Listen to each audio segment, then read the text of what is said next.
Great to have you on the show, Eirini. As a former engineering manager myself, there's so many blog posts and books out there about engineering management and what it takes to be a great manager. I never recall really coming across any research on the topic, so I'm really excited to chat with you and learn through you today. Thank you very much for the invitation, and especially the invitation to talk about this. This is something that I feel is very close to my heart, and I feel very passionate about. So thank you for that.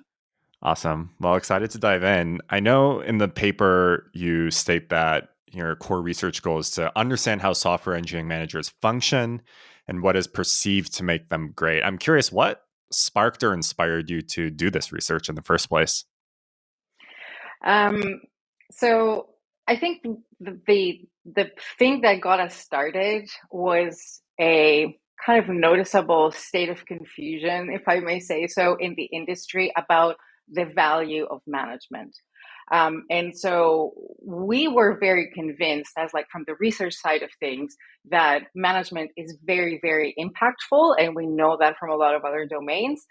And at the same time, that it is quite misunderstood, specifically in software engineering. So we kind of set out to do this to discover and bring to the surface what is it that is relevant about management, specifically in software engineering, by creating evidence and data from within software engineering. Well, I love that. I'm curious. So, these sort of observations, this confusion you were observing, was this looking broadly at the industry? I think you were at Microsoft at the time. Like, what was the context for this? So yes, looking into like the industry as a whole, and then there were some parts that were like anecdotes from Microsoft at the time, where he's like, you have to pay attention to that sort of thing. So starting from the more of the industry view, I would say that, and it comes from a lot of literature, like both academically, but also a lot of like popular literature. And so there's a lot of debate and conversation about, is software engineering unique? I mentioned like management has been around for a very long time, right? So there's an accumulated body of knowledge that comes from a lot of other domains. So is software engineering so unique? We need like different principles, different everything. Is it very similar to other domains so we can borrow things? And you see articles written and debates happening all the time. Plus, there's another layer of, I interpret it as confusion or uncertainty, where is there's also flat out skepticism a lot of the time. And I think Google's like experimentation around management was for me the most fascinating example of this skepticism of perhaps software engineering doesn't need management at all. Like maybe you can proxy it in other ways and you can find better solutions to it than having it at all. So all of these things were signals that I was picking up in terms of this uncertainty and this confusion. And then, the usual anecdotes that I don't think are unique to Microsoft necessarily. They're broader, where people will say, well, I don't know, like my manager, I don't know how much they know. I don't know how much they do, because good management is really invisible. If it's successful, you never notice that it's there. So yeah, these things, signals here and there. Well, super interesting. And so, sort of beyond just what you kind of describe in the paper of understanding the function and sort of attributes of managers, were there kind of more personal big questions you were hoping to answer with this research? To be honest, for me, the big one was how different or similar is software engineering to other domains. And then my second biggest curiosity in this was about how technical a software engineering manager really needs to be. That I think is still very much today a point of contention. So it was definitely like very high up the list of priorities of questions I wanted to answer, and we got answers to both. So I'm very happy about that. Well, I love that. We'll dive into those answers shortly, but you mentioned this sort of activity or research that you saw happening at Google at the time. So before we dive into kind of your research, what prior research could you share more about that Google study and maybe any other research that was really informative for you beginning this study? Yes. So the Google one was the point of reference, both because it happened a couple of years before we did our research, and because as we surfaced our findings, we saw that there was overlap and there was differentiation. So it became a very like critical reference point. I think a lot of the other research that we used to inform what we were looking at was research that came from outside software engineering. So, like, if we're trying, and even in the way we engineered our method, so when we did interviews, when we did surveys, the things that we were asking people were always pointing to things that we already know from other domains. So, attributes about management that we know are important to see whether we can validate or invalidate their necessity in the software engineering domain as well. But I would say, yes, the Google example, it was also personally fascinating for me because of what it also meant organizationally at Google at the time, going from pure skepticism to, no, this is very important, we need to invest in this more. That I found that personally very interesting. Super interesting. Well, I know that study you're referring to, I believe, was a precursor to maybe the more well-known Project Aristotle study that Google did. And so for people listening, they can learn more about that Google study. There's reference to it in your paper. So I would direct people there. But so you had these big questions, big juicy questions you were hoping to answer. What was the first thing you did to actually begin the research itself? So the first thing was a lot of literature review. So the body of knowledge again that I'm mentioning, we had to scour through a lot of literature to start to put together a list effectively of all the attributes that we've seen come into play as important in any domain. And it could come from law, medicine, sports, education, like what have you. As long as it was a knowledge, honestly, it was a knowledge work domain, it was a good candidate. So we compiled this list of attributes, and we had like over 50, I believe. And then what we did was we did a round of interviews where before the interview, we would send someone the list of attributes. We would ask them to rank them in terms of, for a great manager, what do they think is most important? And then walking into the interviews, we would pick the top three of the attributes that they had ranked and start talking more in the interviews about those specifically. And we recruited people at Microsoft that were engineers, engineering managers, and also managers of managers to kind of cover the variance from the people that are getting managed, the people that are doing the management, and also those that are hiring for managers to see what they're looking for. That's really interesting. I'm curious, as you started having these conversations with all these different people, what surprised you the most, or what was striking to you about what you were hearing? The first thing that was the most striking, and it was also surprising to all the people that were working with me that were at Microsoft for way longer than me, was how much people wanted to talk about this. I think that we were expecting that this is because this is not your typical, like, very technically oriented subject. People would like, I don't know, it's a, whatever, management, necessary evil kind of thing. It ended up not being the case at all. People not only participated in the interviews and the surveys, they were really looking forward to it. And in like all the interviews ran over. Like, this is something that very rarely happens. People need to want to talk more about the subject at hand. And so the enthusiastic reaction, honestly, was the one that took me by surprise. Yeah, well, I guess that's good. People at Microsoft are passionate about management. Well, yeah, so yes. And at the same time, I mean, don't get me wrong, as in every other place, because I've done interviews like that in a lot of different places, some people also see it as an opportunity to vent a little bit, right? To say what are the things that they wish could be improved, but they don't necessarily have another forum to share that feedback because it's not top priority necessarily all the time. Yeah, that makes sense. And from personal experience with some of the developer experience research we've done, I can definitely relate to that.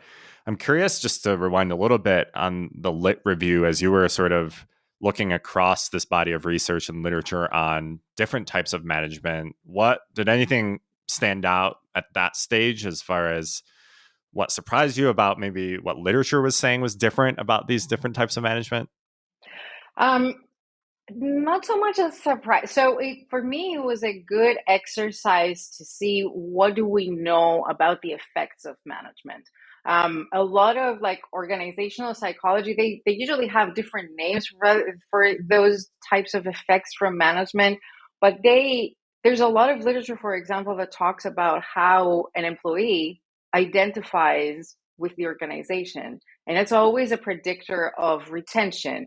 And it looks something like it's very different during onboarding, or it's still like the honeymoon phase of the relationship between the employee and the organization, and it goes through like the lifetime of an employee staying in your organization. That it's that the employee and organization fit goes through various stages, has to do with the values of the organization, the values of the individual, and so on. And the manager is a staple. Like it's the person that brings the organization and the employee kind of closer together, makes it more visible what are the values on each side, and therefore what ground there is for alignment. Beyond that, for me, it was like it became very clear that there is proven, essentially established relationship between management and actually managers, like the people that practice the management. So good managers definitely have a direct positive effect on the performance of teams and organizations that they lead. And then bad managers have direct negative impact on engagement, retention, productivity, quality, you name it. And those things have a direct negative effect on the bottom line of organizations, like profitability and viability and so on. So creating an evidence-based link between these things rather than philosophizing, for me, was the value of doing that literature review and finding my footing into what do we already know. Yeah, I love that. So it really just helped sort of solidify the importance of good managers in Yep. all fields, not just software engineering. So you going back to the research, you were speaking to all these managers and executives and developers, asking them about the most important attributes. What did you learn from all this? Like what makes a great manager, holistically speaking? So there is we collected a lot of attributes and their ranking from the people we spoke to, and I should also say that there were the dozens of attributes that we gave them, and yet they all also, like, a lot of people also entered their own attributes. So even with our thorough review of the literature and so on, in like people's experience, there were still things that were missing that we didn't bring up. So when we synthesized everything, we came out with a framework of 15 attributes. Of all the attributes that we looked through, there were these 15 that were key. And it's I'm not going to go into much detail because it's hard to explain without like a visual. But essentially, what we found was there are three main functions that a great engineering manager fulfills. One is that they cultivate engineering wisdom, so they guide the individuals and the teams in their engineering thinking. Guide, not mandate, and that is a very important difference that we need to talk about at some point.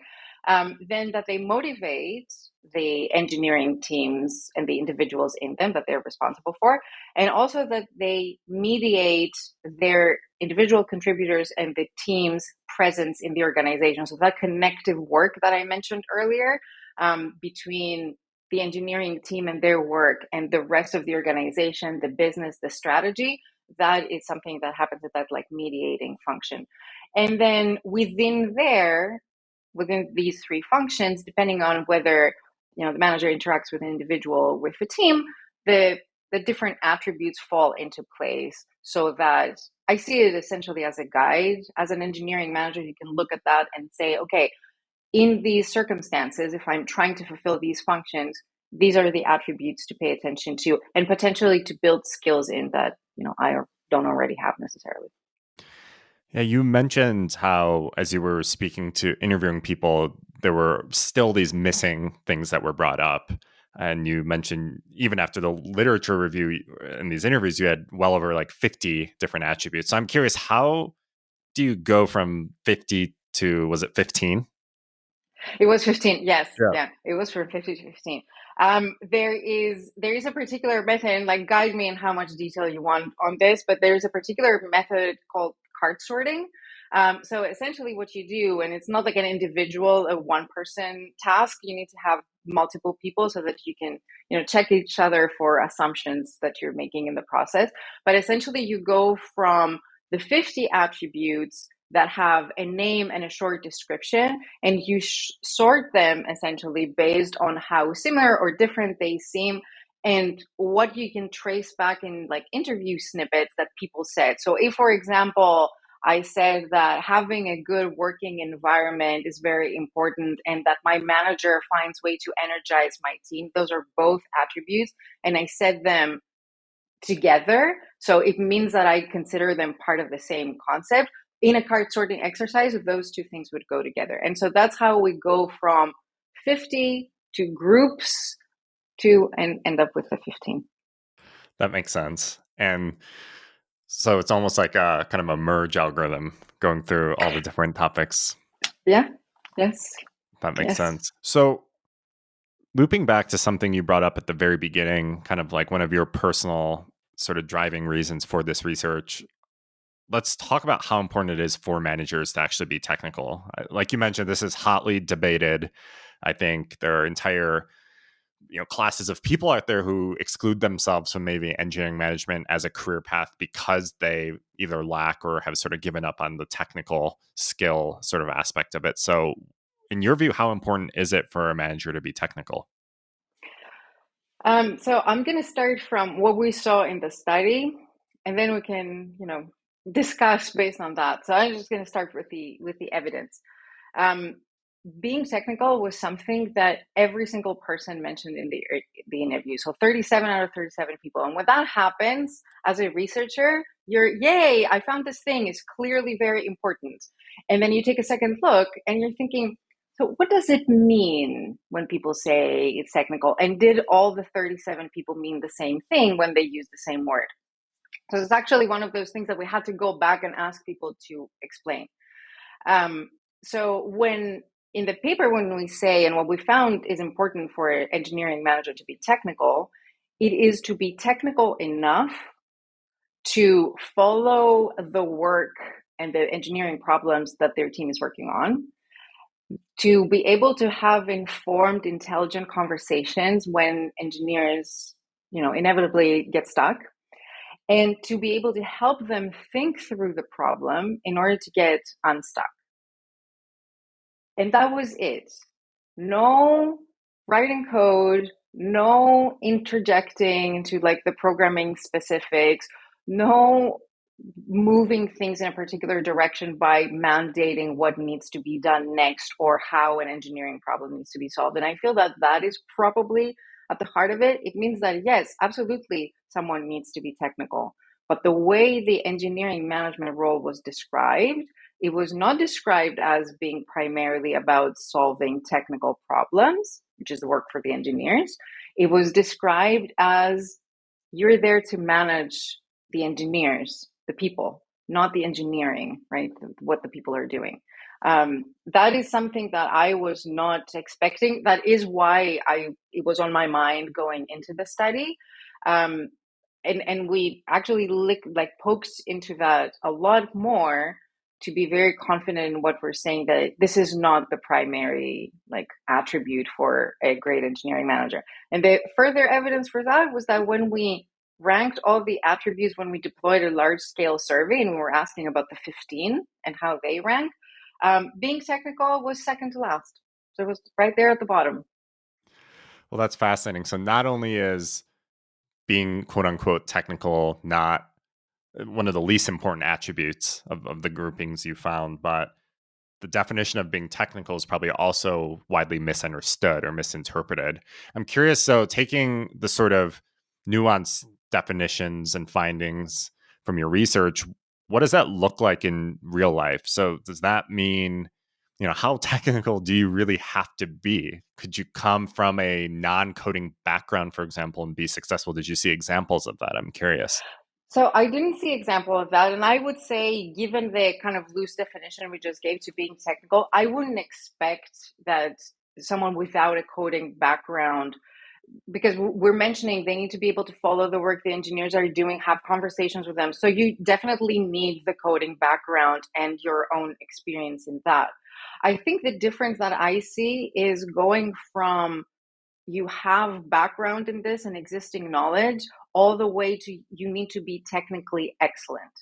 And that is the thing that I would like to pivot if I could.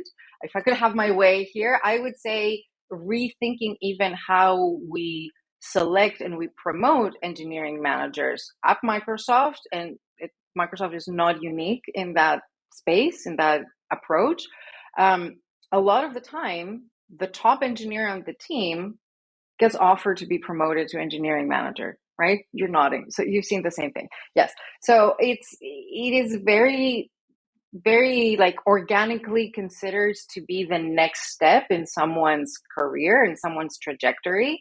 And we actually heard a lot of examples of people who transitioned from engineering roles to engineering manager roles, and they had a particularly hard time, like with burnout and trying to juggle things and so on, because they didn't know that they were stepping into what ended up being a very different role. So I would say that what we found points to, yes, you definitely need an engineering background and some experience, but the requirement is not that you are the most technically excellent. In fact, what we found was accounts of people saying that the more technically excellent your manager is, the more like it has diminishing returns for the team after a point. I mean, you probably don't need me to tell you, or the research to tell you, that a person who is very opinionated, like they're technically excellent, they're way more likely to be opinionated. And if they're a manager and they're opinionated, people are way more likely to agree with them. So they are picking the direction of the thing, even if they don't do it consciously.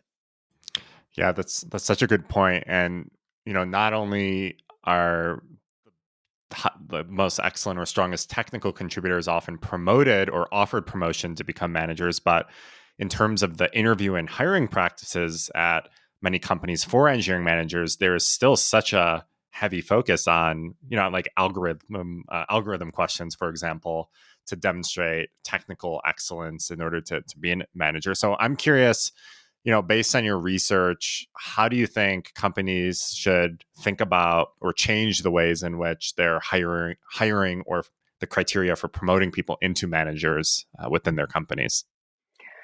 I think a prerequisite for that is that there is clarity for people who are considering engineering management about what the nature of the role is and how it is different from being an engineer.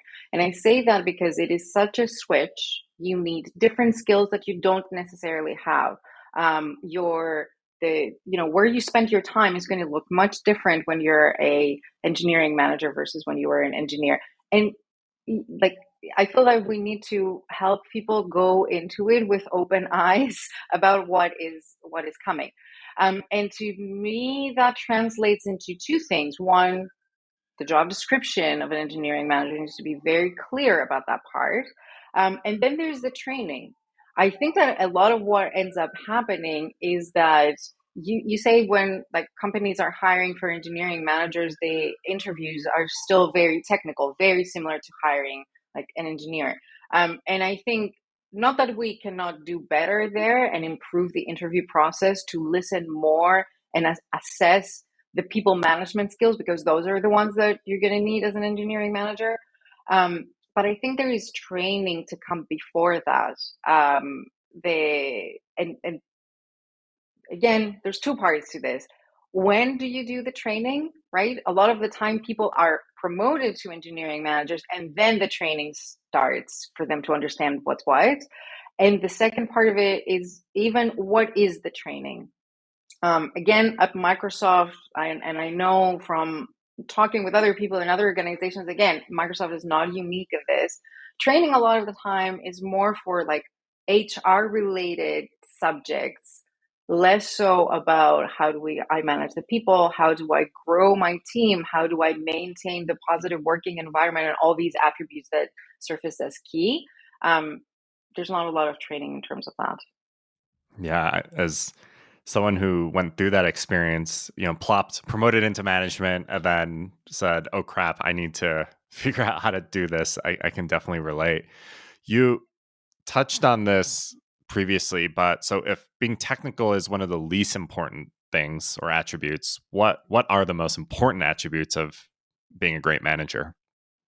So the number one attribute was maintaining a positive working environment. That's why I keep mentioning it, is because that was the top one. Was I expecting that that would be the top one? Absolutely not. And I'm very happy that it is. But again, it tells you a lot about, is that what's on a like to be engineering manager person mind when they are stepping into this role? Is that what they think they will be doing primarily? And so that was the top ranking one, and it was followed by growing talent in the team. So finding the appropriate opportunities for people to advance their skills, their careers, and so on. And then I think the one after that was about enabling autonomy. I was expecting that one because I think in engineering in general, there's a very high value placed on people being able to work independently and having a lot of autonomy and agency. But yes, it surfaced very clearly as a top ranking attribute here as well. What what do you or I should say the research, what do you mean by creating a positive working environment? So there were a couple of things that were associated with that as examples. One example was creating the flexibility and the ability for people to have work-life balance. And I think especially now with everything that has happened, we have a newfound appreciation of how important that is. Another example was, which sounds a little bit more abstract, but people gave a very clear indication of how they do that, was an engineering manager energizing the team, finding ways to energize the team. So I had a pair of people, like a manager. We tried not to do that, but it just happened organically. We had a manager and an engineer from the same team being part of the interviews. And they didn't know that the other person was in the interview. So they didn't know after a point that they were talking about each other. But both the engineer and the engineering manager referred to the same example, which was a completely different way to use morning stand-ups. So we know that typically, it's like, this is what I did yesterday, this is what I'm doing today, here's where I'm blocked, and so on. And the engineering manager's view was, I have so many tools to give me that information. I don't need to get people together to get that awareness. What I do need, however, is to have an understanding of like what the team health is and what the enthusiasm is on the team. And so he was saying, we're not using stand-ups for that, just using them as like 10 minutes in the morning with our cup of coffee, cracking jokes, just to get the day start in a positive way. And it was that exact same example that the engineer from that team gave when he also mentioned how important it is for great engineering managers to energize the team. And so like, did you have an example? They mentioned the exact same thing. So there you have it. That's a really interesting example, and it makes me think of kind of, I think, a related problem or challenge which you've touched on, which is today it feels like developers have 1,000 shiny new jobs to choose from at any point should they choose. And so, what are some ways specifically in which managers can keep developers excited and engaged? Like, how much of this is upon the manager versus other factors?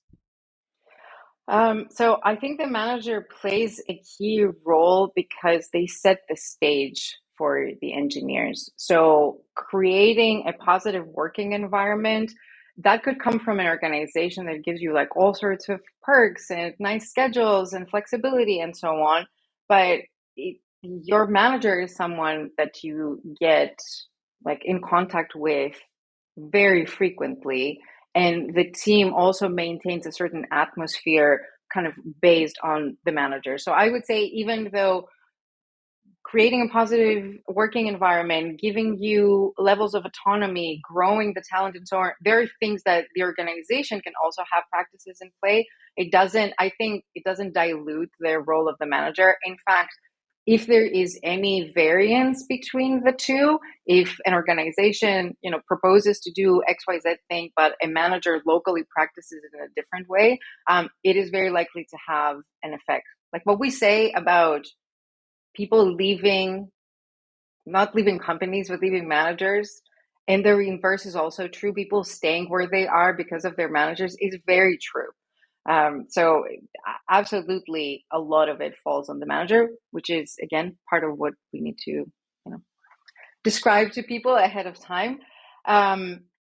So yes, I would say that a lot of that falls on the manager, which makes the training for the manager for all these people aspects equally critical. That makes sense. And so managers play a key role in sort of helping retain developers, which raises an interesting question. I think it's becoming a lot rarer, but it's still not completely a surprise or totally uncommon for teams, even pretty large organizations, to sort of believe that they don't need managers at all. And in fact, GitHub, where we both worked, it's sort of famous or infamous, you could say, for having a culture that rejected the role of managers in general. So I'm curious, what would you say to an organization that is headed in this direction today? An organization that may feel that they don't need managers in the traditional sense. So at this point, I would say look at previous examples, right? This has happened before. Each individual situation is individual, but it's not necessarily unique. So there's a lot to learn from previous examples. I would very clearly point to Google as an example, just because you can see, and they were very public with the whole thing as well. You can see the whole starting with actually removing levels of management to see what happens, and out of the belief that nothing bad is going to happen, having dysfunction happen as a result, and then going on to say, yes, now we need to investigate this further and actually support this clearly very influential job. So that's what I would say is, like, there are established examples now. You can draw from evidence, you can draw from research, you can draw from others' experience. There's no reason you need to repeat history and fail first before you learn something. And I say that at the same time acknowledging that there's a lot of strong beliefs and opinions and people and organizations that will either always consider themselves unique, and therefore no other example applies, or that they just they want to do it a different way. And there's only so much you can say after a point. Yeah, that makes sense. Well, sort of a related question, I think what is a fairly common practice today is this sort of decoupling of what you would call maybe people management from actual sort of delivery and day-to-day operations. And so Spotify is sort of, I think, pretty famous for kind of coming up with what they called the squad model, where basically teams of developers are organized in these cross-functional squads that are decoupled from who these people report to. And I'm curious, maybe while you did your research, or just separate from your research, what sort of trade-offs, benefits or unique challenges you would sort of foresee for organizations pursuing this type of management structure. So I think the key point, and this is one of the attributes that surfaced as well as very key, was about driving alignment. So I would say that would be the thing that I would watch out for, that in this decoupling, you don't lose what you need to have alignment between what this, let's say, independent or like autonomous team is going to do, and how that will contribute to the more general goals. If I think about software engineering, I think traditionally the idea was that it is very separate as a function from anything that has to do with strategy and business management. Like it's on its own path. I think now, where even the the companies that are not software companies, software teams are so key, and they're forming this backbone for a lot of companies. We can no longer afford to see them as separate. So the engineering team might be focused on solving the engineering problems in front of them, but in reality, those problems are part of a bigger picture. A lot of the time, engineering teams can lose that connection of how does my work feed into the bigger picture. And the engineering manager is the person that brings the context, the clarity, the information to drive that alignment. So that attribute ranked pretty highly. So my only concern would be, while you're trying to keep the autonomy very high, which is absolutely necessary, especially when you're doing things at scale, to make sure that you are balancing it with some form of alignment. This seems to be coming from the engineering manager. Perhaps there are other ways to consider, but that alignment needs to be in place so you don't kind of tip over on the wrong side. Yeah, that makes sense, and I think echoes sort of some of the challenges that have been publicly maybe published around things like the Spotify squad model. I'm curious to go back into another kind of core research question you had at the beginning, which was around sort of what is unique or different about engineering management versus other types of management. So I'm curious what conclusions you drew from this research. What is different and unique about engineering management, and what are aspects of it that are maybe uniquely challenging? So I think the short of it for me is it's not that much that is different. Um, Part of how we investigated that was when we deployed our large scale survey to the engineering function of Microsoft, we also have the same survey sent to other functions like product management, operations, and sales, and so on. So other functions in the organization that are also considered knowledge workers, right? And they were answering the same questions, the same attributes, and so on. So not much that is different in terms of ranking the attributes or the ratings that the attributes got. There is different terminology, which I think one makes sense and also is important to use the vocabulary that a particular domain is familiar and comfortable with. But I would say that the thing that is different, and I say that as a commentary after everything I've seen, was how unique software engineering manager considers itself to be relative to all these other functions that do accept the value of management and why it's important and what are the basic principles to follow and so on. I think there is a little bit of, I don't even know what to call it, but maybe there's a little bit of arrogance, maybe it's something else.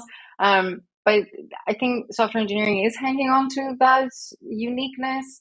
And to me, what that means is that data and evidence needs to be from within. It is very unlikely, which was one of the motivations for this research, it's very unlikely for someone to accept that XYZ management principles that works in sports works in software engineering as well. But if you do the study with software engineers and you come out with it and say, like, look, here, it is very important here as well, it is more likely to be accepted. It's unfortunate that we have to go through the extra rounds, but there is at least a cure. Well, that's so funny to hear, and it makes total sense that I think everyone in software engineering kind of feels like software engineering is really special, and that would apply to management as well. But I'm curious, was that your assumption as well? I mean, were you surprised at how similar the attributes were across functions, or was that kind of what you assumed would be the case? I was expecting that there is going to be large similarity, because I can't see, like, even on the theory of it, I don't see how it is different, right? It is that the specifics of the knowledge work that you're doing are different, but it is knowledge work. And since we're talking about managing people, the human dynamics come into play. You know that I'm a very big fan of like human insights and what drives humans to do what they do. And just because you're doing engineering work, that doesn't go away. The same way it doesn't go away if you're doing sports or you're a lawyer. So I very much believed in the underlying human dynamics that mitigate a lot of these, in the surface, they look like differences. So that was what I was expecting to find. Um, but I was also expecting, given all the literature that I had read in software engineering and kind of like questioning the value of management, I was expecting it's going to be a hard sell. Which, A which is heart, another way why I was very pleasantly surprised when I asked to interview people and people were signing up left, right, and center. They right? actually wanted to talk about this. Yeah, that's interesting. So it's almost like a not an explicit research question or finding, but more like a incidental one was just realizing that no, managers are important even in software engineering. Yes, even. That's funny.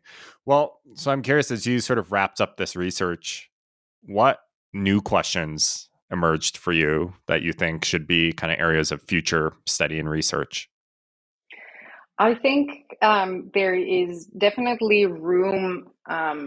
We have these attributes. We generated them from within software engineering. We know that they are important. I think we worked very much with all the perceptual information that we could gather, which I find incredibly valuable and very important, but it doesn't have to be the end. So now that we know what we know based on people's perceptions of great management and what they describe to us and what we validated out of that, I think a very like nice area to take it further would be to start connecting it to potential like engineering outcomes. This is something that people brought up in the interviews, right? They were making these perceptual connections of how they work with their manager, how they work with their team, and how that plays out in the quality of the software that they write or like how productive they are and so on. So I think a natural next step here would be to start connecting what we have found and correlating with different engineering outcomes to see what the link is between great management, showcasing these attributes, and actually achieving engineering outcomes. I love that. And you sort of popped another question to my mind as you answered that one. What, so you mentioned earlier that the framework of 15 attributes, which was a fantastic visual, by the way, really helpful, can be a good reference for managers, maybe just day to day, to sort of check in on where they might consider improving. I'm curious. Are there other ways in which your framework can be put into practice? Have you seen it used for example, manager performance reviews or assessments? I'm curious. What are other ways you envision this type of, maybe not your current framework specifically, but this type of framework could be applied? So I would love to see that turn into like questions in a performance review or ratings and performance reviews and things like that.